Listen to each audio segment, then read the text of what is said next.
हा बुद्धांचा पवित्र पूजनीय धम्म अगदी समाजातील शेवटच्या माणसापर्यंत गेला पाहिजे. आणि बुद्धांचा धम्म हा केवळ अस्पृश्यांसाठी नाही, तर तो समस्त ज्ञानी, जाणकार आणि समजून घेणाऱ्यांसाठी आहे. या उद्देशाने आपण हा प्रयत्न करत आहोत.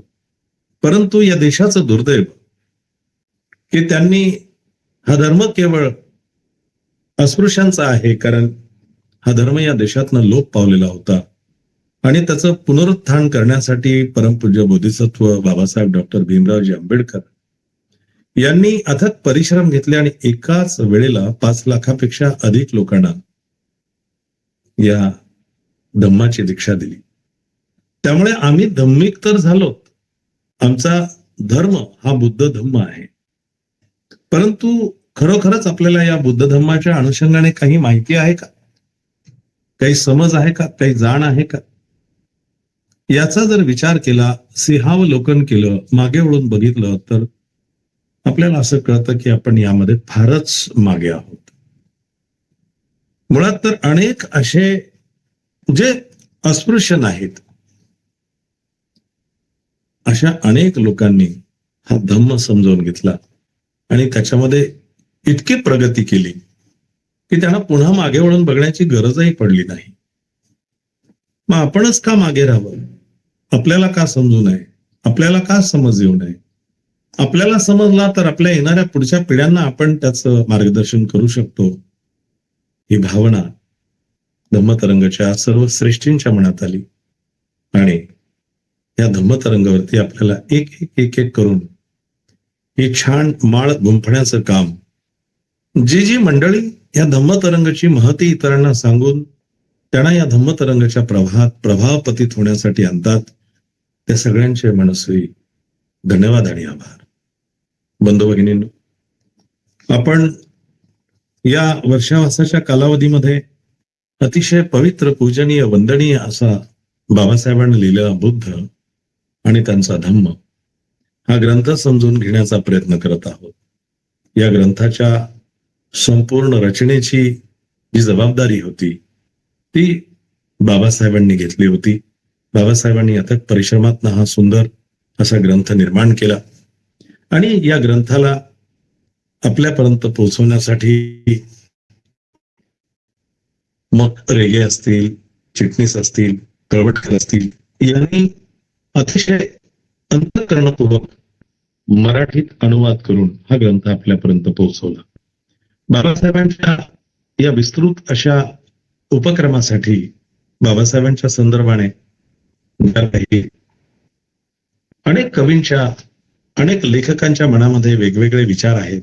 त्यापैकी हाही एक विचार आहे, जो आएगा वो पाएगा, जो आएगा वो पाएगा, ये खजाना कम नहीं, जो चाहेगा ले जाएगा, जो चाहेगा ले जाएगा, ये खजाना कम नहीं. पाने वाले पा गए, वे खा रहे हैं शान से, बच्चा खाएगा, ये खजाना कम नहीं. ये खजाना भीम का है, ये खजाना भीम का है, ये खजाना कम नहीं. जीवन में रंग लाएगा, ये खजाना कम नहीं. बाबासाहेबांच्या या अशा अथक परिश्रमातून निर्माण झालेला हा खजाना आपण, आपली मुलं, त्यांची मुलं, त्यांची मुलं, म्हणजे अशा अनेक पिढ्यांपर्यंत पुरणारा हा खजाना दूरपर्यंत निश्चितच कमी होणार नाही. आणि यामध्ये जो येईल, या प्रवाहात जो येईल, त्याला या खजानातला प्रसाद नक्कीच मिळेल आणि ज्याला हवंय, ज्याची इच्छा असेल त्याला तो मिळेल. आणि ज्यांनी प्राप्त करायचं त्यांनी तर तो घेतलाच. आपण विचार करा, शेकडो वर्षांपासनं बुद्धांच्या अस्तित्वापासनं अनेकांनी ह्या बुद्धांच्या खजान्याचा उपयोग केला आणि ते जन्ममरणाच्या फेऱ्यातनं मुक्त झाले. म्हणून कवी या ठिकाणी अतिशय सुंदरतेने म्हणतात की तुम्ही या, तुम्हालाही मिळेल, जो जो येईल त्याला मिळेल, मुलांचे मुलं सुद्धा याचा अनुभव घेऊ शकतील आणि या खजाण्याचा उपयोग करून या जन्ममरणाच्या दुःखाच्या मार्गातून बाहेर पडू शकतील. परंतु हा खजाना आमच्यापर्यंत कोणी दिला, कोणी पोचवला? ये खजाना भीम का है, ये खजाने में, ये जीवन में रंग लाएगा.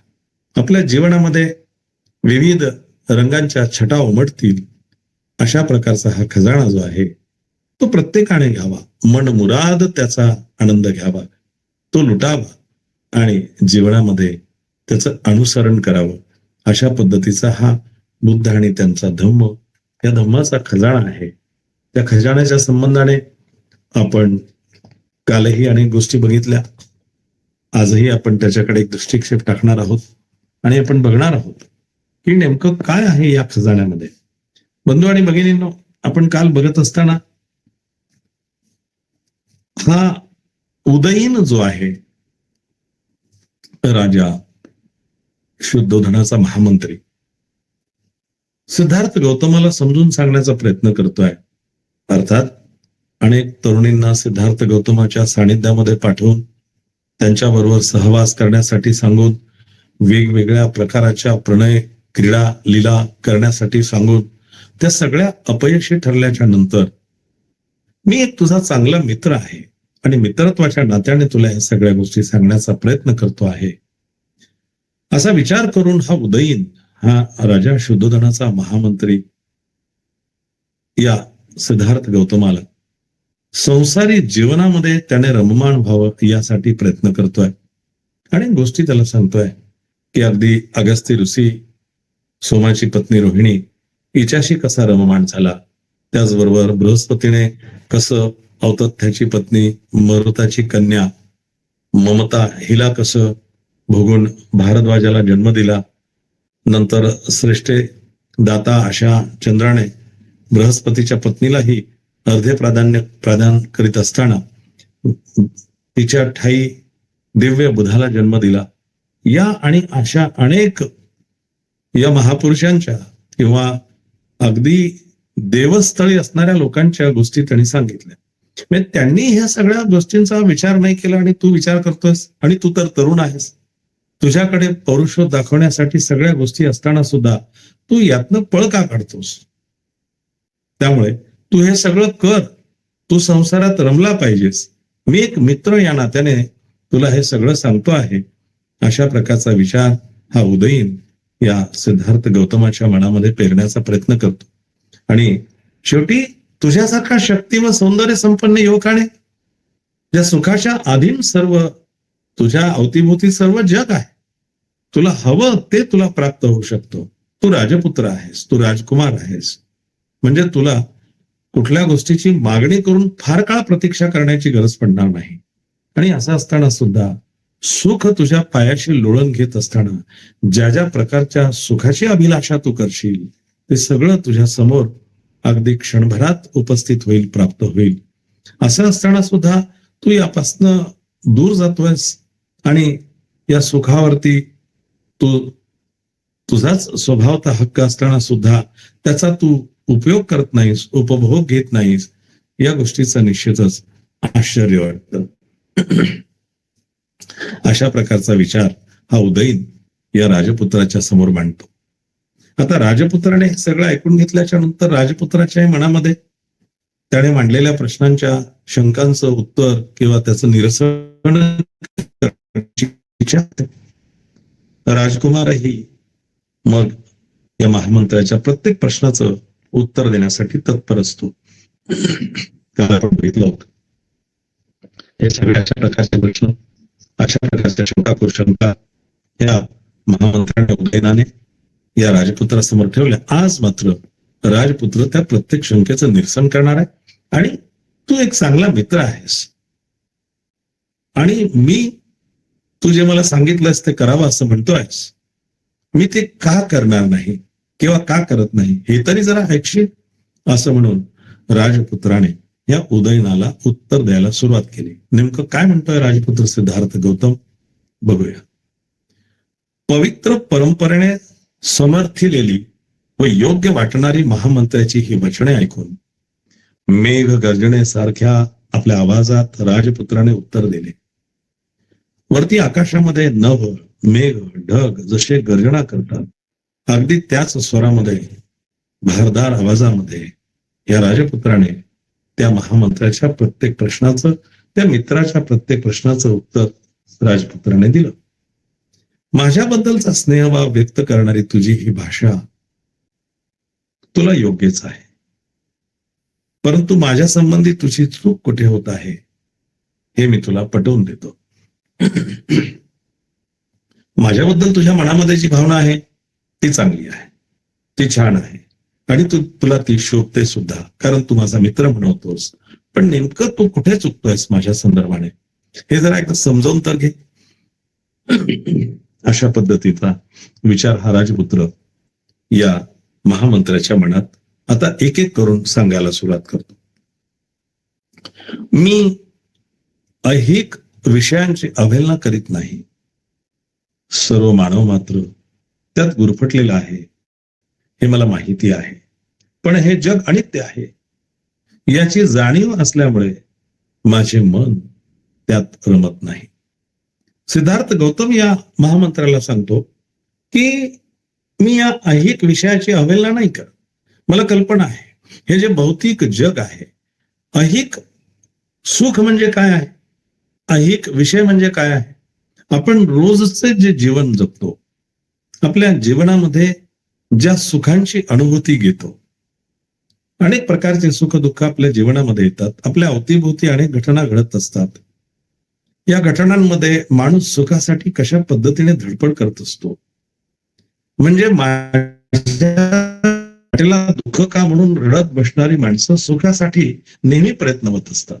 त्यांना असं वाटतं की आपण आनंदी असावं, सुखी असावं, आपल्याकडे सर्व प्रकारचं ऐश्वर्य असावं, धनसंपत्ती असावी, सुंदर पत्नी, सुंदर मुलं, शिकणारी, हे सगळं सुख ज्यातून मिळतं त्या सगळ्या गोष्टी आपल्याकडे असाव्यात अशी अभिलाषा, असा विचार प्रत्येकाच्या मनात असतो. आणि मग हे सगळं जे भौतिक जीवनामध्ये घडत असतं त्यालाच तर ऐहिक विषय असं म्हणतात. आणि मग सिद्धार्थ गौतम सांगतात की मी त्याच्या विरुद्ध नाही, म्हणजे ही मी ऐहिक विषयाची अवहेलना करत नाही किंवा ते चुकीचं आहे असंही मी म्हणत नाही. सर्व मानव मात्र त्यात गुरफटलेला आहे, कोणी त्यापासून वाचलेलं नाही. प्रत्येक जण त्याच्यामध्ये ओतप्रोत अंतर्बाह्य गुरफटलेला आहे. प्रत्येक जण त्या सुखाची अभिलाषा करतो, त्याचा विचार करतो, ते सुख मला प्राप्त झालं पाहिजे असं चिंतन विचार मनन करतच असतो. आम्ही सगळेच, कोणी त्यातनं वाचलेलं नाही. प्रत्येकाच्या मनामध्ये हा विचार असतोच असतो. आणि याही पलीकडे जाऊन सिद्धार्थ गौतम असं सांगतात, पण हे जग जे आहे हे अनित्य आहे, हे चिरंतन नाही, हे निरंतर नाही. या संदर्भाने म्हणजे मला समजलेलं आहे की हे जग अनित्य आहे याची जाणीव असल्यामुळे माझं मन त्यामध्ये रमत नाही.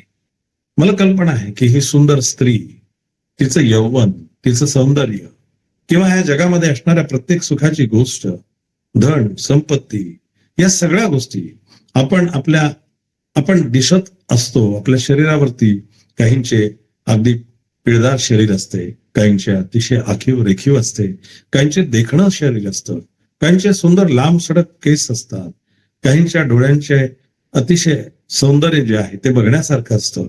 प्रत्येकाकडे अनेक गोष्टी आहेत, पण हे चिरंतन आहे का, हे निरंतर आहे का, हे कायमस्वरूपी आहे का? नाही, ते अनित्य आहे. आणि याची जाणीव मला झालेली आहे, त्याच्यामुळे माझं मन त्याच्यामध्ये रमत नाही.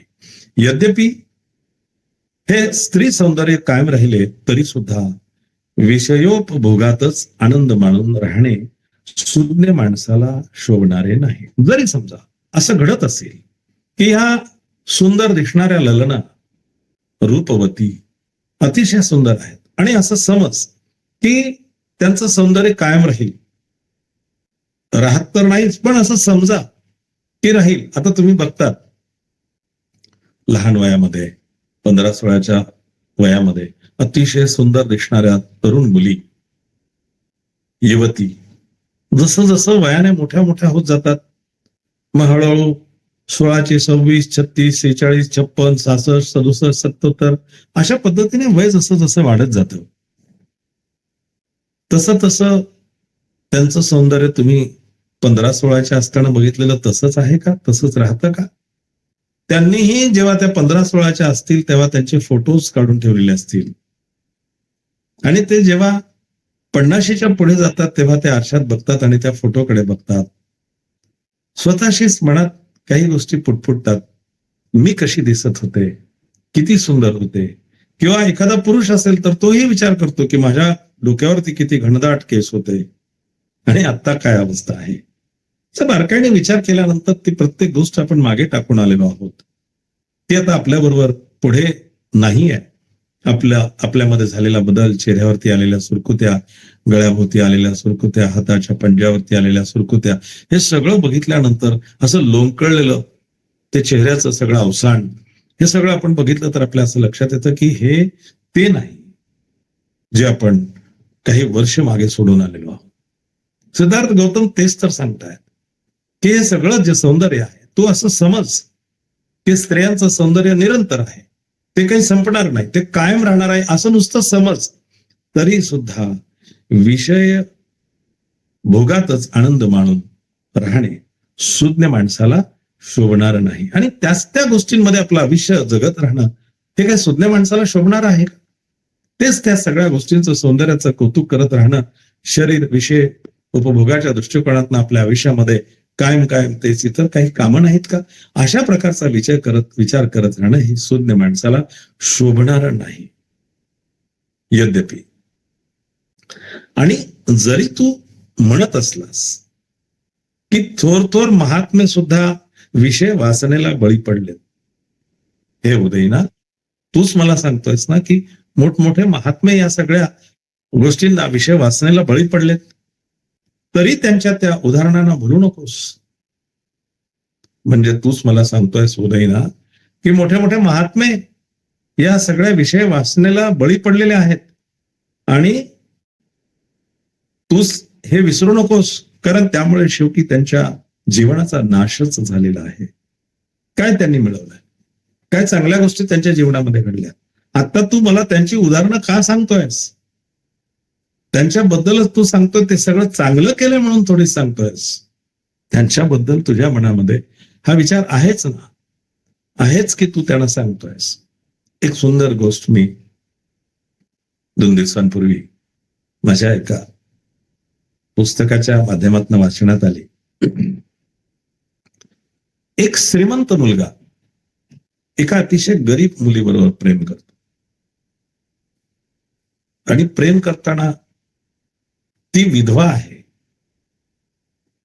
ती गरीब आहे, ती लाचार आहे आणि म्हणून तो तिच्यावर प्रेम करतो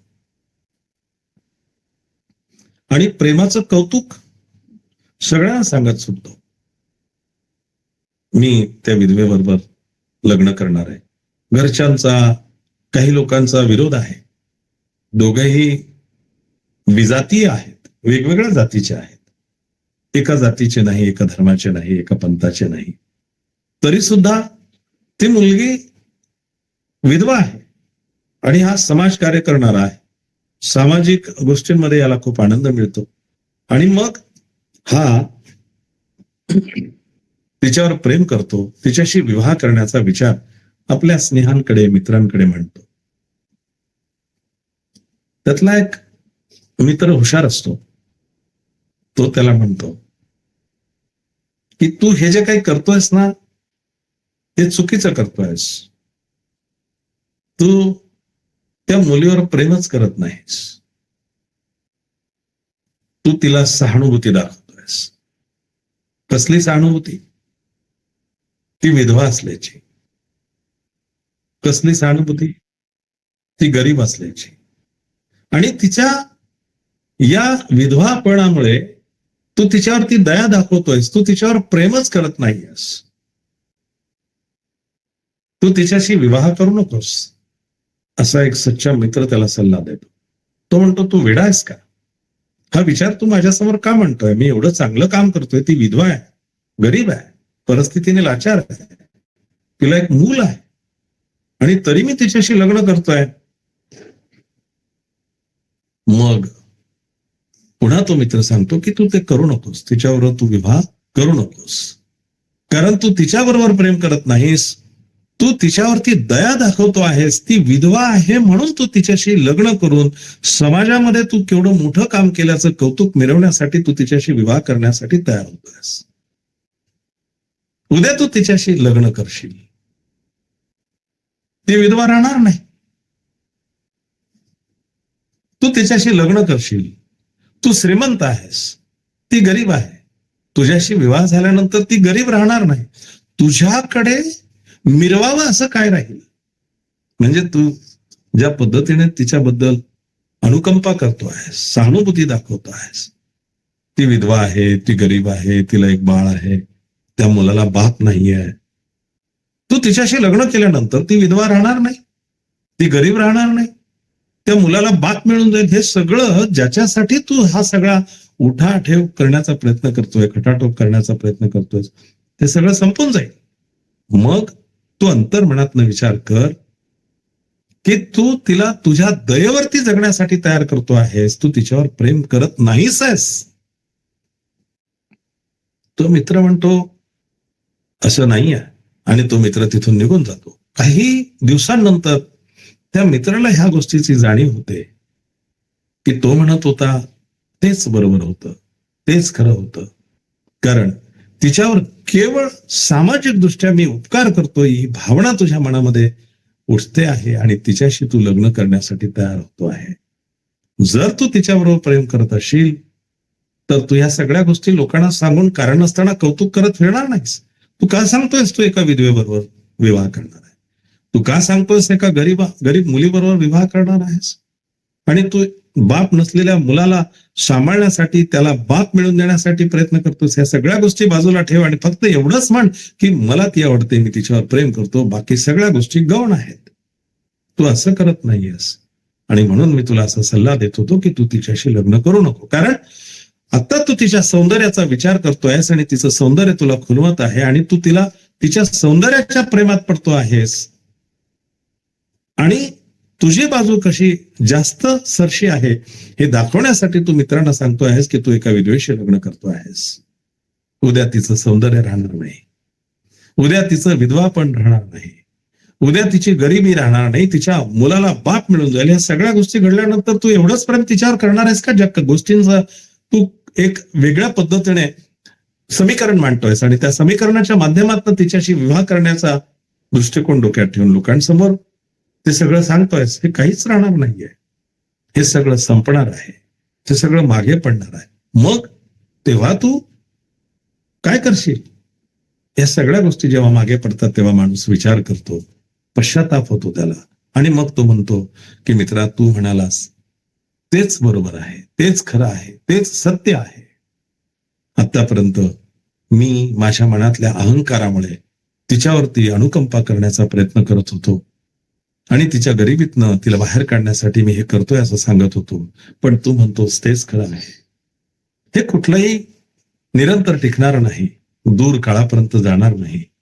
म्हणून तिच्याशी जर मी आता विवाह करेन तर केवळ याच कारणासाठी करेन की ती मला आवडते.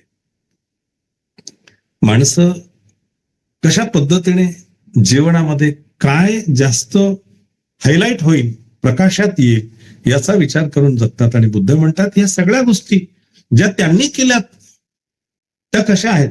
त्या आनंददायी आहेत, त्यांच्या आयुष्यामध्ये त्यांना खूप सुख मिळालं आणि ते खूप यशस्वी झालेत असं तुला वाटतंय का? या प्रकारचा विचार या ठिकाणी सिद्धार्थ गौतम या उदयनेच्या डोक्यामध्ये टाकतो. शेवटी त्यांचा नाशच झालेला आहे. त्यांनी कोणत्या प्रकारे यशस्वी जीवन जगलं?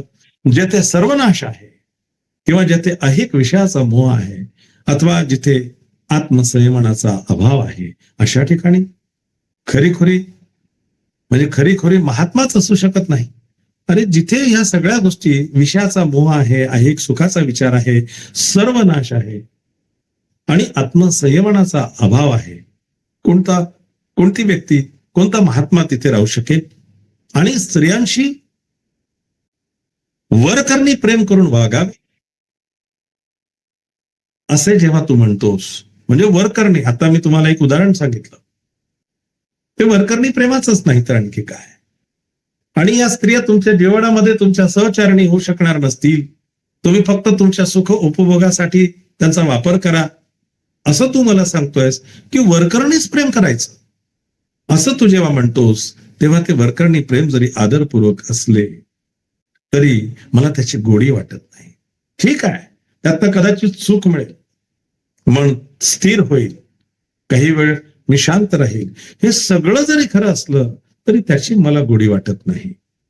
जेव्हा खरेपणा नसेल तेथे स्त्रीची इच्छापूर्ती करण्यातही मला मुळीच आवडणार नाही. तिची इच्छा असेल परंतु खोटारडी इच्छा आहे, मनामध्ये खरेपणा नाही. आणि जिथे खरेपणा नसेल तिथे माझं मन कसं रमेल?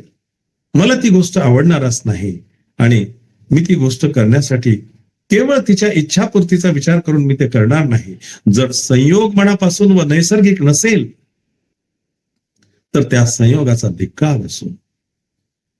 उगाचच काही मनात काही इच्छा नाही, गणिकेकडे जा, पैसे द्या, तिच्याबरोबर सहयोग करा, मनात इच्छा नाहीये. आणि जर समजा तो संयोग मनापासून व नैसर्गिक नसेल, नॅचरल नसेल, काय उपयोग आहे त्याचा? का करावा तो? अशा संयोगाचा मी धिक्कार करतो.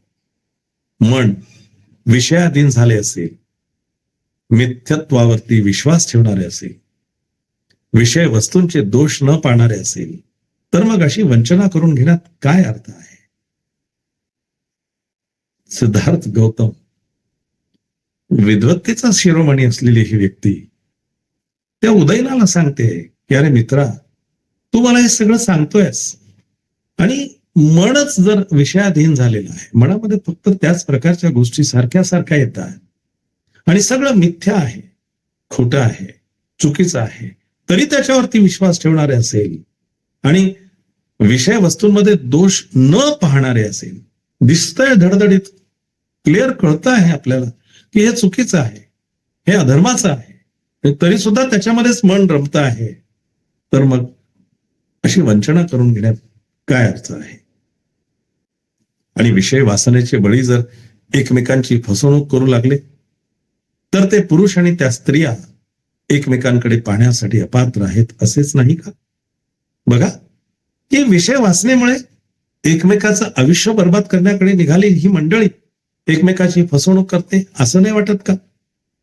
या गोष्टी अशा असल्यामुळे मला खात्री आहे की अशा नीच विषय भोगाच्या कुकर्माकडे तू मला नेणार नाहीस, ज्यामध्ये जीवनाचं खरं सुख नाही, जीवनाचा खरा आनंद नाही, सगळ्या गोष्टी मिथ्या आहेत, जिथे नैसर्गिकता नाही, जिथे सगळं कृत्रिम आहे, केवळ त्या वेळेपुरतच ते आहे. आणि असं सगळं वाईट असताना ह्या अतिशय वाईट मार्गाकडे घेऊन जाणाऱ्या विषय उपभोगाच्या गोष्टी तू मला सांगशील, त्याच्यामध्ये तू मला नेशील. तू माझा खरा मित्र आहेस ना, एक सच्चा मित्र म्हणून तू बोलायला सुरुवात केलीस ना, मग तू ह्या सगळ्या वाईट मार्गावरती मला घेऊन जाशील आणि असं करण्यासाठी तू पुढे येशील असं मला नाही वाटत. राजपुत्राच्या या दृढ संकल्पाने उदयन निरुत्तर झाला. काय बोलणार, कसं बोलणार? मनामध्ये त्याच्याही एक भीतीचं सावट निर्माण झालं की अरे मी खरा मित्र म्हणून त्याच्याशी बोलतोय, परंतु मित्रत्वाच्या नात्याने तू तर मला वाईट मार्गाकडे घेऊन जातोयस आणि खरा मित्र म्हणतोयस. खरा मित्र असं करू शकेल का? कुणाला तरी चुकीचं काम करण्यासाठी प्रवृत्त करू शकेल का? आणि तू मला या विषय उपभोगाच्या दृष्टिकोनातून असं सगळं सांगतोयस की ज्याच्यामध्ये कुठल्याही प्रकारे काही तथ्य नाही, सत्यता नाही, आणि तरी तू हे मला करायला सांगतोयस. तू माझा खरा मित्र म्हणून तू स्वतःला सिद्ध करू शकतोस का? अशा प्रकारची गोष्ट ज्यावेळेला सिद्धार्थ गौतमाच्या माध्यमातून या उदयनाच्या कानावर पडते, तो ऐकतो, ते बघतो सगळं, तेव्हा मात्र तोही विचार करायला लागतो की आता सिद्धार्थाचा हा दृढ संकल्प आहे आणि त्यापुढे तो उदयन सुद्धा निरुत्तर होतो आणि त्याने ही सगळी हकीकत त्याच्या पित्याला, अर्थात सिद्धार्थ गौतमाच्या पित्याला, राजा शुद्धोधनाला आहे तशी स्पष्टपणे सांगतो. आपल्या पुत्राचे मन सर्व प्रकारच्या विषय भोगांपासून परावृत्त असल्याचे जेव्हा शुद्धोधनाला समजले तेव्हा त्याला त्या संबंध रात्री झोप नाही लागली. बाप या नात्याने आपल्या मुलाने संसारात रमावं, आपलं जीवन, आपलं आयुष्य या अशाच पद्धतीने संसारातल्या सुख उपभोगण्यामध्ये घालवावं. नंतर आपल्यानंतर हा राजपथाचा पूर्ण भार स्वीकारावा आणि आतापर्यंत आपण जे कार्य करत आलो ते त्याने पुढे करावं. अशा प्रकारचा विचार ज्याच्या मनामध्ये आहे, बाप म्हणून असणं स्वाभाविक आहे. कोणताही बाप आपल्या मुलाने चांगली नोकरी करावी, कुठल्याही वाईट संगतीत पडू नये, कुठलेही घाणेरडे शोक करू नयेत, मद्यपान प्राशन करू नये, व्यभिचार करू नये, अशा प्रकारचा प्रत्येक बाप विचार करतो. कुणाला असं वाटतं की आपल्या मुलाने वाईट वळणावर जावं? कुणालाच वाटत नाही. एखादा बाप मोठा अधिकारी असेल तर तो त्याच्या मनामध्ये विचार करतो की आपल्या पद्धतीने आपल्यासारखाच आपला मुलगा सुद्धा अधिकारी व्हावा. एखादा नट असेल, नायक असेल, त्यालाही वाटतं की आपल्या मुलाने अशा पद्धतीने पुढे यावं आणि त्याने छान पद्धतीने आपलं जीवन जगावं.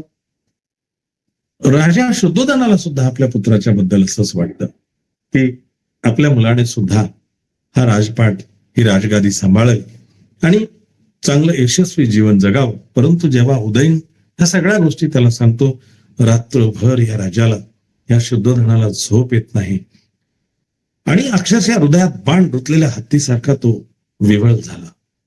एखाद्या रणांगणावरती, युद्धभूमीवरती, युद्धामध्ये भाग घेतलेला हत्ती, त्याच्या शरीरामध्ये बाण रुतावा आणि त्याला वेदना व्हाव्यात, तो त्या वेदनेने विव्हळ व्हावा, अशा पद्धतीने राजाची सुद्धा अवस्था झालेली आहे. आणि राजपुत्र सिद्धार्थाला भोगमय जीवनाच्या सुखाकडे आकर्षित करण्याचा मार्ग शोधण्यासाठी व आपल्या जीवनाला ज्या प्रकारची कलाटणी तो देण्याचा संभव होता त्यापासून त्याला परावृत्त करण्यासाठी राजा शुद्धोधनाने आपल्या मंत्र्याच्या सह विचार करण्यात पुष्कळ वेळ खर्ची केला. संसारामध्ये रमावं, चांगलं जीवन जगावं, या प्रयत्नांमध्ये राजा शुद्धोधनाने अनेक क्लुप्त्या केल्या, बरेच प्रयत्न केले. 3 महाल बांधले. त्या 3ही महालांमध्ये सुंदर सुंदर तरुणींना या सिद्धार्थ गौतमाच्या म्हणजे शुद्धोधनाच्या पुत्राच्या मुलाच्या सभोवती अवतीभोवती सर्वांना त्यांनी ज्या ज्या प्रकारे काही करता येईल ते सगळे प्रकार अनुभवलेत किंवा त्याचा उपयोग केला. परंतु सिद्धार्थ गौतम या कुठल्याही गोष्टीला वश होत नाही आणि त्यामुळे राजा शुद्धोधन निराश झालेला आहे. ज्यांच्या पुष्पमाला आणि अलंकार व्यर्थ ठरले, ज्यांचे हावभाव व लाडीगोडी निष्फळ ठरली, अशा आपले रतिभाव हृदयात लपून ठेवलेल्या त्या युवतींचे ते अंतापूर विसर्जित करण्यात आले. सुंदर आहेत, सगळ्या प्रकारच्या गोष्टी त्यांनी तिथे केलेल्या आहेत सिद्धार्थ गौतमाला वश करण्यासाठी. कोणी नाचतंय, कोणी गातंय, त्याच्या अंगावरती जाऊन पहुडतंय, कोणी त्याची चेष्टा करताय, कोणी उगाच त्याच्या डोळ्यात डोळे घालून बघताय, कोणी त्याच्या कानात जाऊन आपल्या ओठांनी काहीतरी पुटपुटताय. सगळ्या प्रकारच्या गोष्टी, कोणी कोणी तर आपल्या शरीराचे अगदी प्रदर्शनीय भाग जे आहेत ते मोकळे करून त्याला दाखवण्याचा प्रयत्न करताय, कोणी त्याला तू असा कसा पुरुष, तू वीर आहेस का, अशा पद्धतीने चिडवण्याचाही प्रयत्न करताय. सगळ्या प्रकारच्या योजना निष्फळ ठरत आहेत. मग राजाला असं वाटतं की याचा काय उपयोग आहे? या सगळ्या सुंदर्या तरुणी यवना यांनी सुद्धा जर राजपुत्राला वश केलं नाही, त्यानंतर पर्याय म्हणून मी माझ्या पुरोहिताला सांगितलं, महामंत्र्याला सांगितलं, त्यानेही त्याच्या परीने प्रयत्न केला, परंतु त्या महामंत्र्याचा डाव त्याच्यावरतीच उलटला आणि ह्या सिद्धार्थ गौतमाने त्यालाच प्रतिप्रश्न केला की हे सगळं करण्यासाठी तू मला भाग पडतोयस, ज्याच्यामध्ये सुख नाहीये तुला माहितीये, ज्याचा शेवट नाशच होतो हेही तुला माहिती आहे, कुठलीही गोष्ट निरंतर नाही, सगळ्या गोष्टी संपणाऱ्या आहेत, हे सगळं तुला माहित असताना सुद्धा तू या गोष्टीमध्ये मला पडण्यासाठी प्रयत्न करतो आहेस.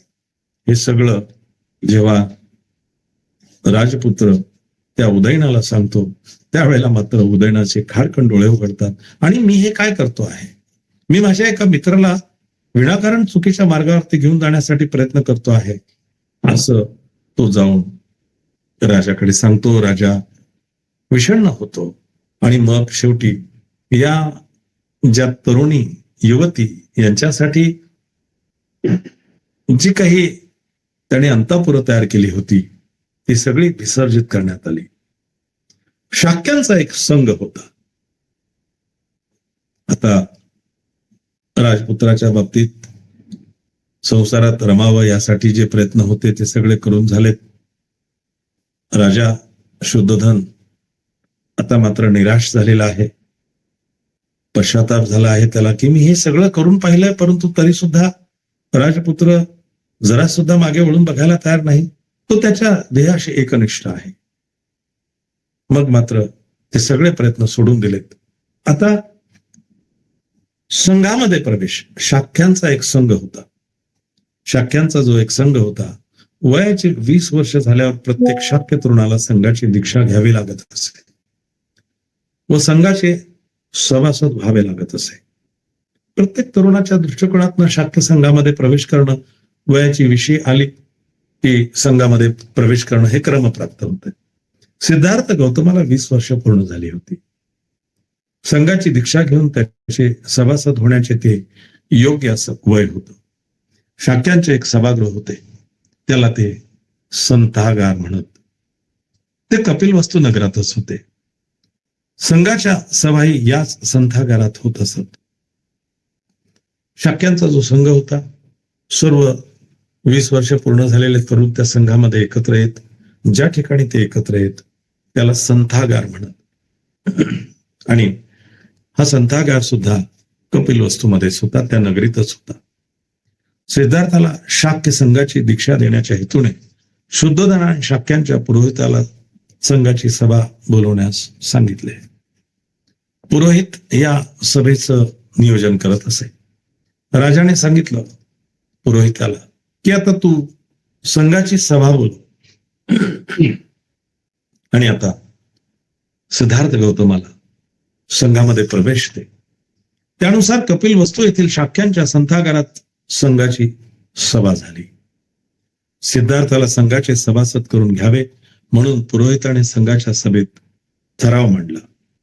आता 20 वर्ष वय पूर्ण झालेलं आहे.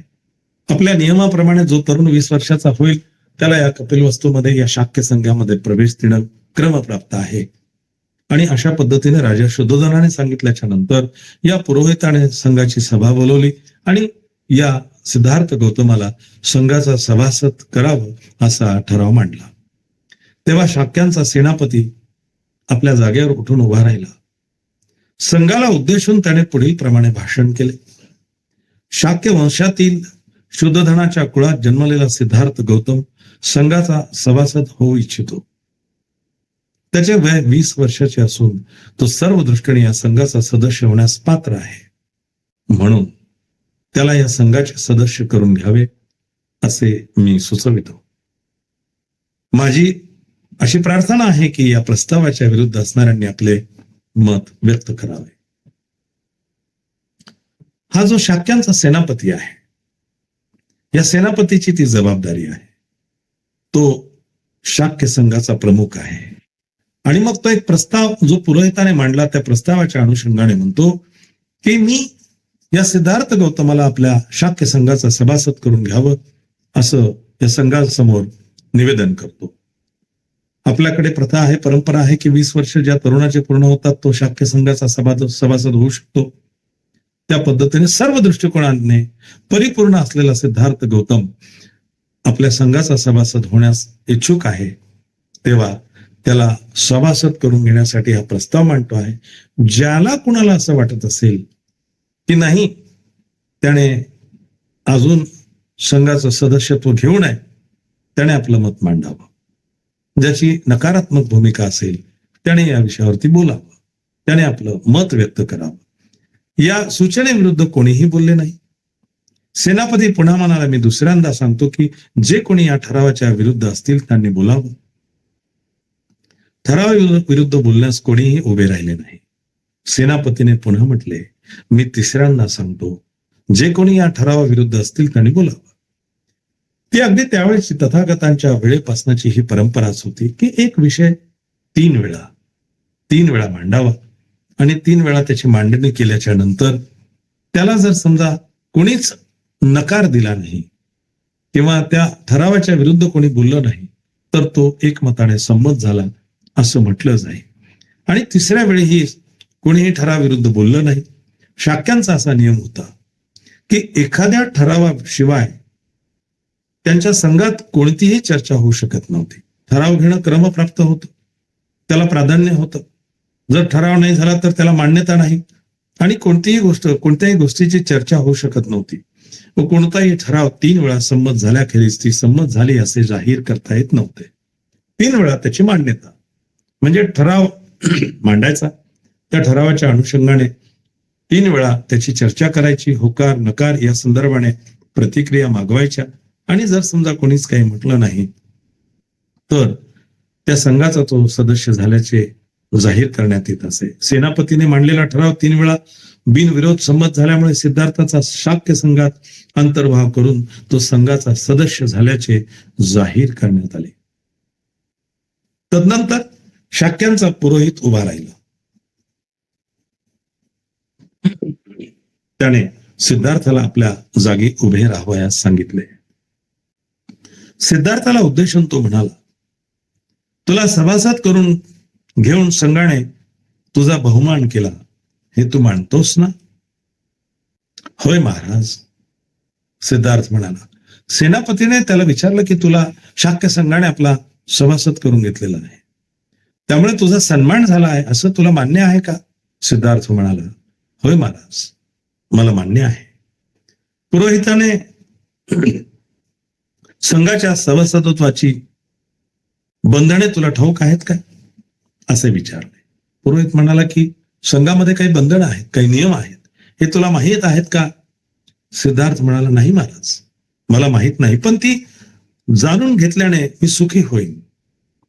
म्हणजे ती जाणून घेण्याची माझी मनापासून इच्छा आहे. जे काही नियम आहेत, ज्या काही अटी आहेत, जी काही बंधनं आहेत ते जाणून घेणं मला आवश्यक आहे, त्यामुळे मी सुखी होईन. पुरोहिताने म्हटले, प्रथम तुला मी संघाच्या सभासदाची कर्तव्य काय आहेत ती सांगतो. मग पुरोहिताने सांगितलं की संघाची सभासद झाल्यानंतर काय कर्तव्य असतात. असे म्हणून पुरोहित म्हणाला, संघाच्या सभासदाचे एक कर्तव्य एक एक करून सांगू लागला. तू संघाच्या हितसंबंधाचे संरक्षण तन मन धनपूर्वक केले पाहिजेस. संघामध्ये तू आलास, आता संघाच्या हितसंबंधाचे संरक्षण करण्याची जबाबदारी तुझ्यावरती आहे आणि तन मन धनपूर्वक तू त्याचं संरक्षण केलं पाहिजेस. संघाच्या सभांमधून तू कधीही गैरहजर राहता कामा नये. संघ आहे जसा आपला धम्मतरंग संघ आहे तसा हा संघ आहे, हा शाक्य संघ आहे. या शाक्य संघाची अट आहे की तू गैरहजर राहता कामा नयेस. कोणत्याही शाक्यांच्या वर्तनात तुला दिसून येणारे दोष तू कोणत्याही प्रकारची भीती किंवा भीड न बाळगता उघडपणे बोलून दाखवले पाहिजेस. शाक्य संघामध्ये जर समजा तुला दोष आढळला, काही चुकीचं घडतंय असं तुला दिसलं, तर तू कोणाचीही भीड न बाळगता किंवा भीती न बाळगता तू स्पष्टपणे ते लोकांच्या निदर्शनास आणून दिलं पाहिजे. त्याच्या संदर्भाने तू उघडपणे बोलून दाखवले पाहिजेस. तुझ्यावर कोणी दोषारोप ठेवला तर तू रागावून जाता कामा नये. तू हे चुकीचं करतोयस, तू बरोबर करत नाहीयेस, तू वाईट वागतोयस, अशा पद्धतीने जर तुला कोणी म्हणालं तर तुझ्यावरती दोष ठेवला म्हणून तू रागावता कामा नये. परंतु तू जर अपराधी असशील तर तू तसे कबूल केले पाहिजेस, अथवा निरपराधी असशील तर तू तसे सांगितले पाहिजेस. तू दोषी नाहीस, तू चूक केलेली नाहीस असं जर तुला वाटत असेल तर तू ते तसं स्पष्टपणे सांगितलं पाहिजे. आणि जर समजा तुझ्याकडनं तसा अपराध झाला असेल तर तो कबूल केला पाहिजेस. पुरोहित पुढे म्हणाला, यानंतर मी तुला संघाच्या सभासदत्वाला तू अपात्र कसा ठरू शकशील ते सांगतो. तर या सगळ्या गोष्टी झाल्यात. याच्यामधून संघामध्ये ज्या गोष्टी चुकीच्या घडतायत त्या तू सांगितल्या पाहिजेत आणि तू त्यासाठी कोणालाही घाबरता कामा नये. परंतु जर समजा तुझ्याकडे काही दोष असेल तर तो तू कबूल केला पाहिजेस. या सगळ्या गोष्टी समजून सांगितल्या. पण आता मात्र पुढची गोष्ट अशी आहे की तू कसा अपात्र ठरू शकशील कोणत्या गोष्टी तू केल्यास म्हणजे संघातनं तुला बाहेर काढून टाकता येईल. तू बलात्कार केल्यास सभासद राहू शकणार नाही. व्यभिचार केल्यास सभासद म्हणून संघ तुला ठेवणार नाही. आणि त्याचबरोबर तू कोणाचा खून केल्यास संघाचा सभासद राहू शकणार नाहीस. कोणाचा जर समजा निरपराध माणसाचा तू खून केला तरी तुला संघ सभासद म्हणून ठेवणार नाही. तू चोरी केलीस तर संघाचा सभासद राहू शकणार नाहीस. तू खोटी साक्ष दिल्याचा तुझ्यावर आरोप सिद्ध झाला तर तू संघाचा सभासद राहू शकणार नाहीस. कोणाच्या विरुद्ध खोटी साक्ष दिलीस तर मात्र तू संघाचा सभासद राहणार नाहीस. सिद्धार्थाने म्हटले, महाराज, शाक्य संघाच्या शिस्त पालनाचे नियम मला सांगितल्याबद्दल मी आपला कृतज्ञ आहे. मी त्या नियमांचे त्यांच्या शब्द व आशयासहित पालन करण्याचा अधिकाधिक प्रयत्न करेन अशी मी आपणास खात्री देतो. कोणत्याही परिस्थितीत माझ्याकडनं चूक होणार नाही. मी असा अपराध करणार नाही.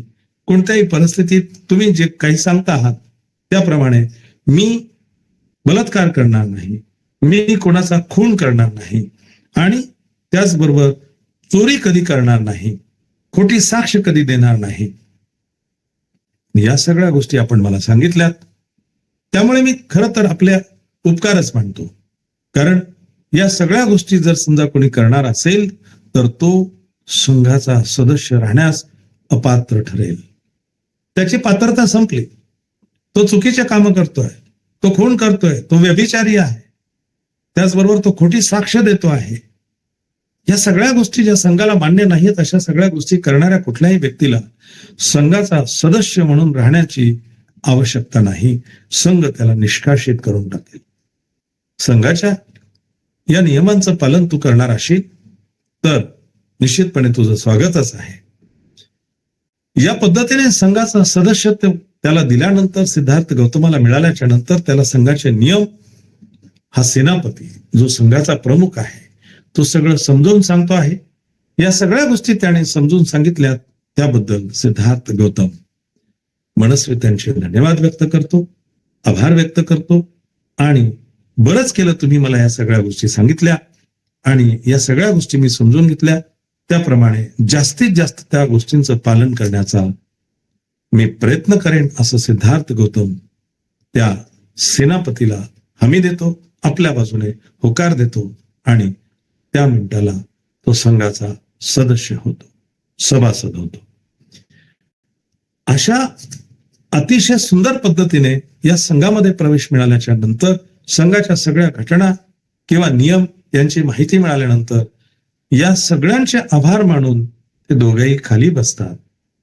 मी देखील आपण अतिशय शांततेचं सहकार्य केलं, शांत चित्ताने हे सगळं ऐकून घेतलं. त्यासाठी मनापासून आपले सगळ्यांचे धन्यवाद देतो आणि आज याच ठिकाणी वेळेनुसार थांबण्याचा प्रयत्न करतो. पुनश्च एकदा आपल्या सगळ्यांचे मनापासून धन्यवाद. हा अतिशय पवित्र पूजनीय ग्रंथ ज्यांच्या अथक प्रयत्नातनं आपल्यापर्यंत आला असे परमपूज्य बोधिसत्व महामानव युगंधर विश्वरत्न ज्ञानसागर आणि संविधानाचे प्रमुख बाबासाहेब डॉक्टर भीमरावजी आंबेडकर यांच्या चरणावरती त्रिवार वंदन करतो आणि आपल्या सगळ्यांची रजा घेतो. नमो बुद्धाय. जय भीम.